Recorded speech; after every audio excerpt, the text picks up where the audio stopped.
nta zina ritari impungenge mu nzego z'umutekano n'ubutegetsi Kigali nka Faustin Kayumba nyamwasa. Uyu mugabo wahoze ari umugaba mukuru w'ingabo z'u Rwanda RDF n'umuyobozi w'iperereza rya gisirikare DMI, ubu ari mu mugambi ukomeye wo gukora ubutegetsi bwa FPR inkotanyi binyuze mu ntambara zo mu mashyamba, ubufatanye n'imitwe y'inyeshyamba n'amaboko y'ibihugu by'abaturanyi. Muri iyi nkuru rero ndagira ngo mugaragarize ishusho irambuye y'imigambi ya Kayumba nyamwasa ndetse n'uburyo ki iyi migambi iteye impungenge ubuyobozi bw'u Rwanda.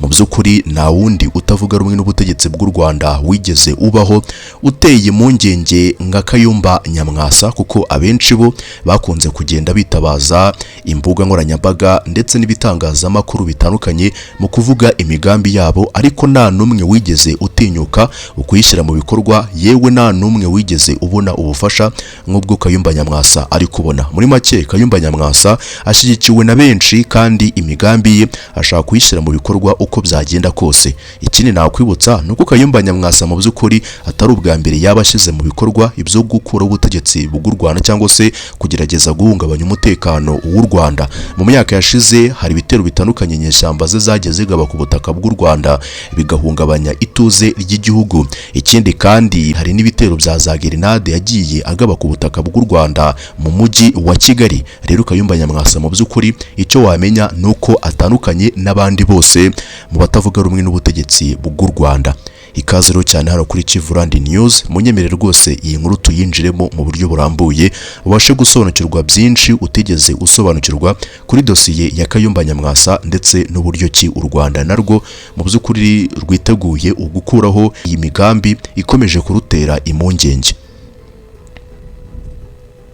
Kugira ngo rero uze gusobanukirwa ibikubiye muri iyi nkuru ndetse uze gusobanukirwa n'impamvu nyamukuru u Rwanda ruteye impungenge n'ibikorwa bya Kayumba nyamwasa, reka byose tubihere imuzi n'imuzingo duhereye ku kintu cy'ingenzi cyane aricyo n'ubundi kiri butuyobore ku nzira uyu Kayumba nyamwasa arimo. Kayumba nyamwasa mu busanzwe yavukiye mu Rwanda mu mwaka w'1962, no kuvuga ngo afite imyaka 64 y'amavuko. Yaje rero gukurira mu nkambi z'impunzi muri Uganda, aho yigiye amashuri kugeza arangije kaminuza ya Makerere mu mategeko.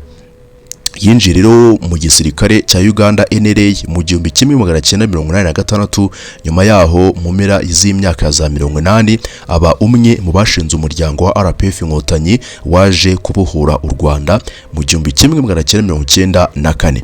Mu ntangiriro z'urugamba rwo kubohora u Rwanda, Kayumba nyamwasa yari umwizerwa ku rwego rwo hejuru, cyane ko yari umuntu ujijutse, wize kandi mu by'ukuri usobanutse. Niyo mpamvu rero yagize amahirwe yo kugirirwa icyizere agirwa umwe mu bayobozi b'ingenzi mu rugamba rwo kubohora igihugu ubwo rwatangiraga. Yari umwe mu bakomeye n'ubundi mu ngabo z'u Rwanda z'icyo gihe. Nyuma y'urugamba rero yahawe imyanya ikomeye cyane mu nzego z'igihugu. Yabaye umuyobozi w'iperereza rya gisirikare DMI. Rero ni inshingano yabayemo igihe kitari gito. Yaje rero no kuba umugaba mukuru w'ingabo z'u Rwanda. Yabaye umugaba mukuru w'ingabo z'u Rwanda kuva muri 1998 kugeza mu mwaka wa 2002 kugeza 2003, hafi aho ngaho. Yaje rero no kuba umuyobozi mukuru w'inzego z'umutekano n'iperereza NISS 2003 kugeza 2002 kugeza ahubwo 2003 mu mpera zaho.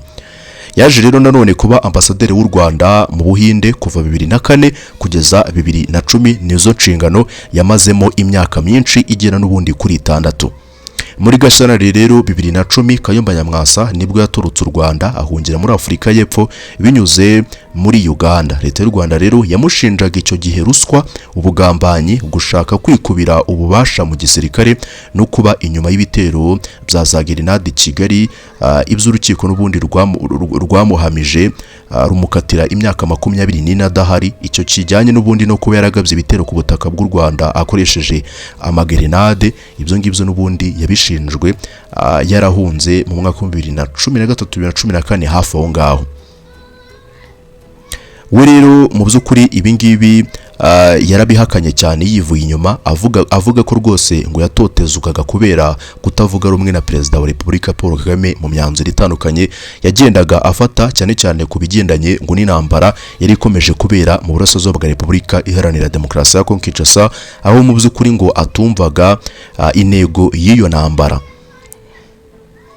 Rero mu Kuboza 2010 nibwo afatanyije na Patrick Karegeya, Dr. Theogene Rudasingwa na Gerard Gahima bashinze umutwe wa Rwanda National Congress RNC. RNC rero niyategereje igihe kirekire kuko n'ubundi yaje kuzamo amacakubiri akomeye ashingiye ku miyoborere n'imari. Dr. Rudasingwa na Gahima bayivuyemo isigara mu maboko ya Kayumba n'umuryango we na mwene wabo Frank Ntwari. Ubusanzwe rero abandi batavuga rumwe n'ubutegetsi bw'u Rwanda bo rwose bakorera politike yabo ku mbuga nkoranyambaga, YouTube, X, ndetse no mu bitangazamakuru bitandukanye, mu by'ukuri bavuga imigambi yabo mu magambo gusa. Kayumba Nyamwasa rero mu by'ukuri we afite umwihariko utera impungenge ubutegetsi bw'u Rwanda. Rero iri ni ryo tandukaniro riri hagati ya Kayumba Nyamwasa n'abandi batavuga rumwe n'ubutegetsi bw'u Rwanda. Mu by'ukuri Kayumba Nyamwasa azi neza amayeri n'uburyo inzego z'u Rwanda zikora kuko n'ubundi ari we waziyoboraga.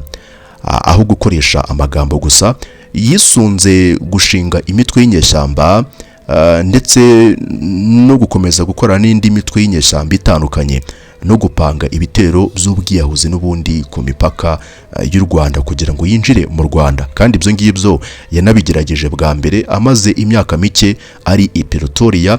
Ibingibi rero nibyo mu by'ukuri byahise bituma u Rwanda rumufata mu buryo butandukanye nk'uko rusanzwe rufata abandi batavuga rumwe n'ubutegetsi bw'u Rwanda, aho n'ubundi umuntu ava mu gihugu akavuga ati ngiye simvuga rumwe n'ubutegetsi bw'u Rwanda, akavuga amagambo marabitse ku mbuga nkoranyambaga no mu bitangazamakuru bitandukanye, ariko u Rwanda nirumuhe umwanya. Rero Kayumba Nyamwasa niyo mpamvu yihariye, we yahawe umwanya ndetse ashyirwa mu gatebo kihariye. Rero ikintu cyatangaje benshi kubyo uyu mugabo yakoze n'uburyo ki yihuje nabo yahoze arwanya babarizwa muri FDLR. FDLR igizwe n'abasize bakoze jenoside yakorewe abatutsi mu Rwanda mu 1994. Rero ubu ngubu Kayumba Nyamwasa akorana bya hafi na FDLR ndetse na FLN. FDLR mu by'ukuri yahaye ikaze Kayumba Nyamwasa. Iyi FDLR yavugaga ko ababarizwa muri FPR inkotanyi bishe ngo imiryango yabo, kandi abo ngabo babarizwaga muri FPR inkotanyi cyangwa se abayobozi bayo n'uyu Kayumba Nyamwasa yararimo. Rero mu by'ukuri benshi baravuga bati biratangaje kubona FDLR yarahaye ikaze Kayumba Nyamwasa kandi yari ifite ibyo imushinja bitandukanye, kandi nayo ubwayo ivuga ko ngo itakorana ngo no mu bwoko bw'abatutsi. Ibi ngibi rero nibyo byerekana ko FDLR nayo ubwayo izi agaciro Kayumba Nyamwasa abafitiye ko rwose ashobora kuzabafasha kugera ku migambi yabo yo guhungabanya umutekano w'u Rwanda. Rero ntabwo ibya Kayumba Nyamwasa mu by'ukuri bigarukiraho, kuko yanifatanyije n'umuhungu w'uwahoze ari Perezida Juvenal Habyarimana, aho bashyizeho ahanini urubuga rwa East Africa rwo gushaka no gukusanya amafaranga, gushishikariza urubyiruko kwinjira mu nyeshyamba no guha isura nshya inyeshyamba za P5 na FDLR. Bafite umugambi wo guhindura P5 na FDLR bakayishyira mu mutwe umwe bise ngo ni FSR. Uyu mutwe twagiye tuwugarukaho inshuro nyinshi tubagaragariza ko ari wo FDLR ishaka kwihishamo, nyuma yo kugaragaza ko n'ubundi uyu mutwe ngo washyize intwaro hasi ku bushake ngo gasubira mu buzima busanzwe. Barashaka gukora n'ibyo FDLR yakoze mu myaka yashize, aho n'ubundi yavuye muri arire igahita yinjira muri FDLR. Muri make ni ukwihinduranya.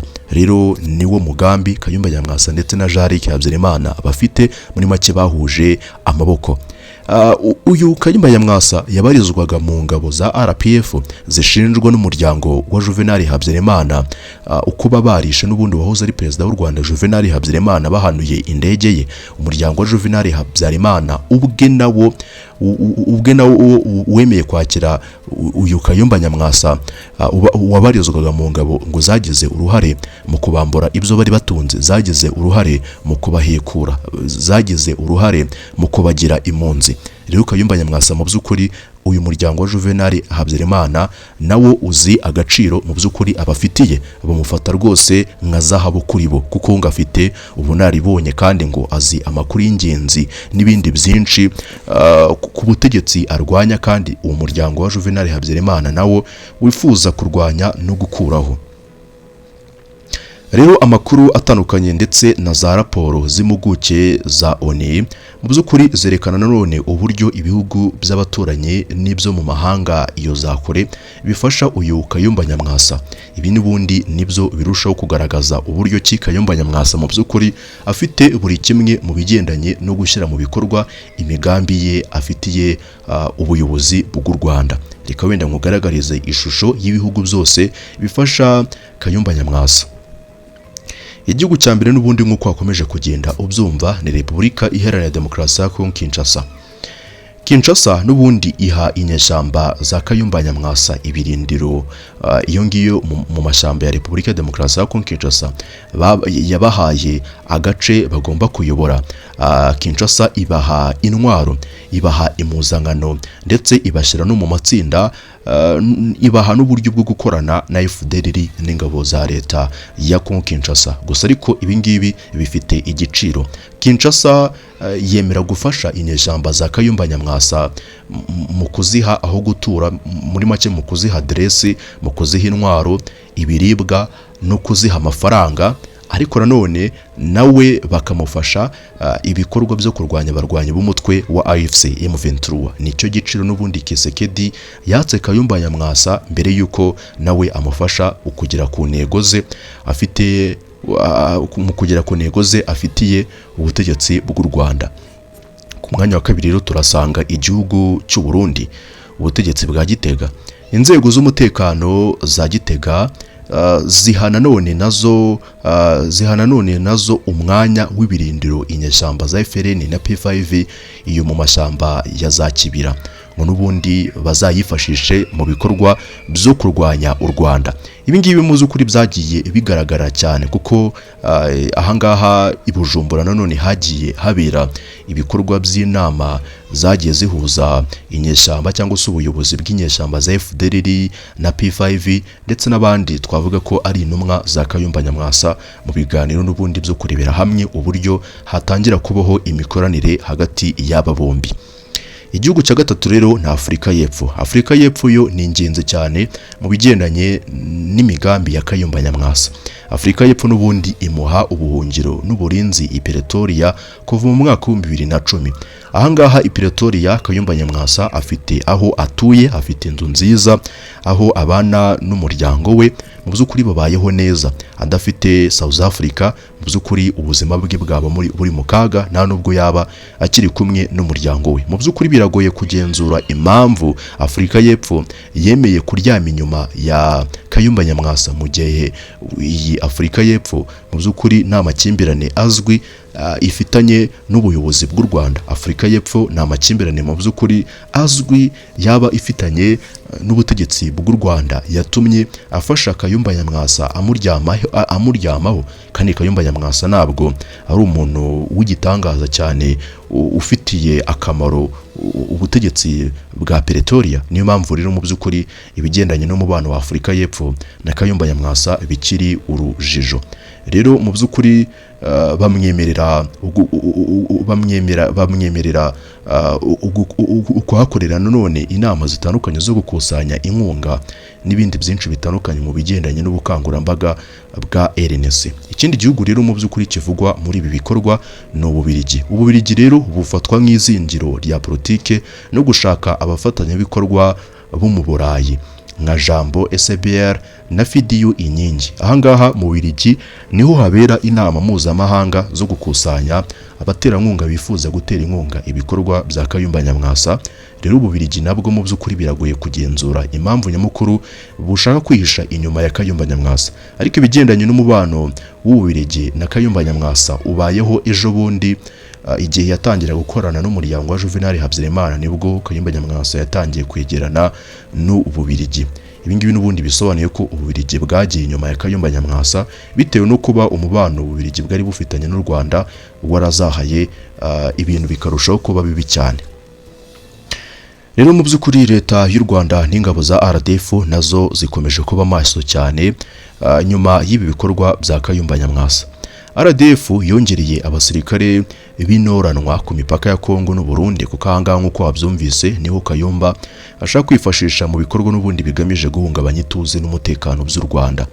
Rero ibingibi mu by'ukuri bifasha gukomeza gukaza ingamba z'ubwirinzi, ndetse ibi bikorwa bya Kayumba Nyamwasa biha impamvu u Rwanda zo kugaragaza, biha u Rwanda impamvu rushingiraho rugaragaza ko rwose rukwiye gukomeza gukaza ingamba z'ubwirinzi, kuko abo ruvuga ko bari kumwe mu biganiro n'u Rwanda mu by'ukuri bo bafite gahunda y'imigambi igamije gukorana,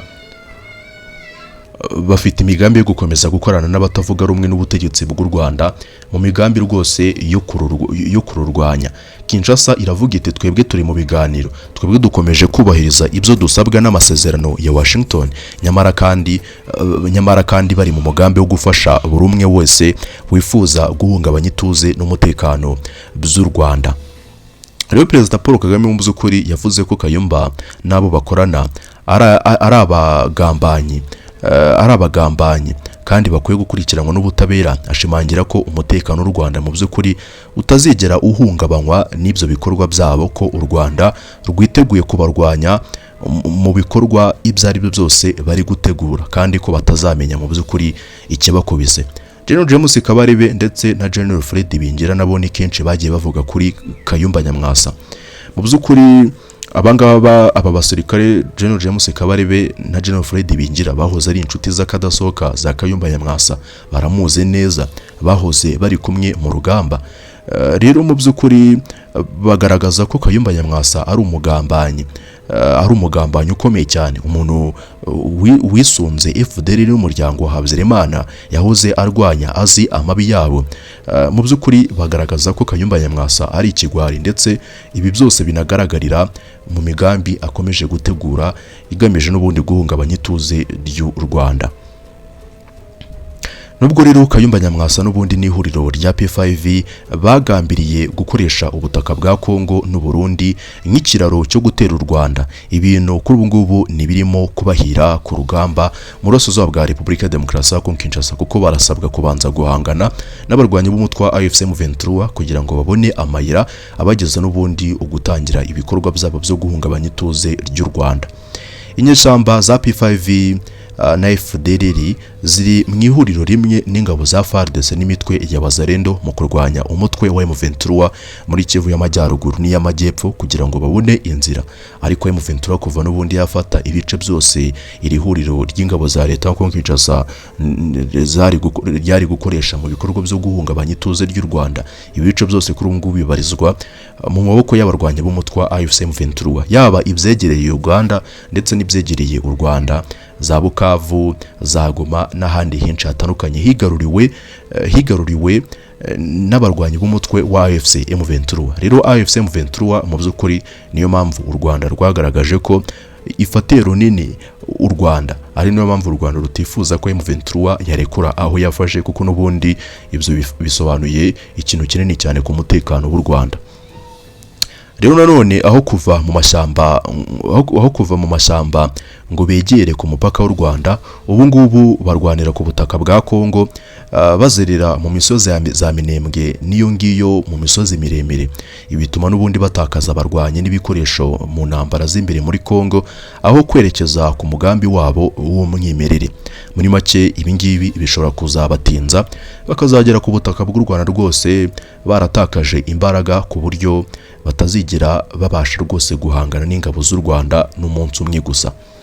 Rero mu by'ukuri ibi byose Kayumba Nyamwasa ari gutegura nk'uko ubyumva biri gukomwa mu nkokora n'intambara n'ubundi bishoyemo yo kubanza kurwanya abarwanya b'umutwe wa M23 kugira ngo babone amayira azabageza n'ubundi azabageza ukuba bafite ibice byegereye u Rwanda, ari nabyo rero n'ubundi bifuza gukoresha. Rero aho guhangana n'ingabo z'u Rwanda mu ntambara yeruye y'intwaro, Kayumba Nyamwasa mu by'ukuri n'abayoboke biwe nanone bimuriye urugamba mu ikoranabuhanga no ku mbuga nkoranyambaga. Babonye ko n'ubundi urugamba rwo guhangana n'u Rwanda imbona nkubone mu buryo bw'intambara yeruye mu by'ukuri bushobora gutinda bitewe no kuba batari babona ubutaka mu buryo bwuzuye bakwifashisha muri ibyo bikorwa. Rero bashatse n'ubundi andi mayeri bakomeza gukoresha, cyane ko ibingibi byo bari baratangiye no kubikoresha na mbere yuko atangira ugushyira mu bikorwa iyo migambi.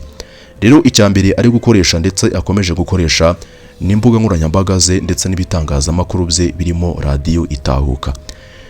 N'ubundi ibingibi abikoresha mu gukwirakwiza ibinyoma, kubiba amacakubiri mu baturage n'abasirikare no gutangaza amakuru agamije guca intege leta ya Kigali ndetse no gushaka abayoboke. Hari n'urundi rubuga rero afatanyije n'umuryango wa Juvenal Habyarimana ari rwo XT Africa. Urubuga rwashinzwe na Jarike Habyarimana n'inzego za Kongo. Urubuga n'ubundi rugamije gushaka inkunga no kwisungana n'ibindi binyamakuru byo mu Burayi mu bigendanye n'ubundi na propaganda zabo. Ikindi rero no gushaka urubyiruko muri diaspora. Bakuru ubukangurambaga mu banyarwanda bari mu buhunzi, bari za Afurika y'Epfo, Ububirigi, Amerika. Si ukuvuga ngo n'abanyarwanda gusa bari mu buhunzi, ahubwo n'abandi banyarwanda bahatuye bahaje mu buryo butandukanye, wenda nk'akazi, amashuri n'ibindi bitandukanye.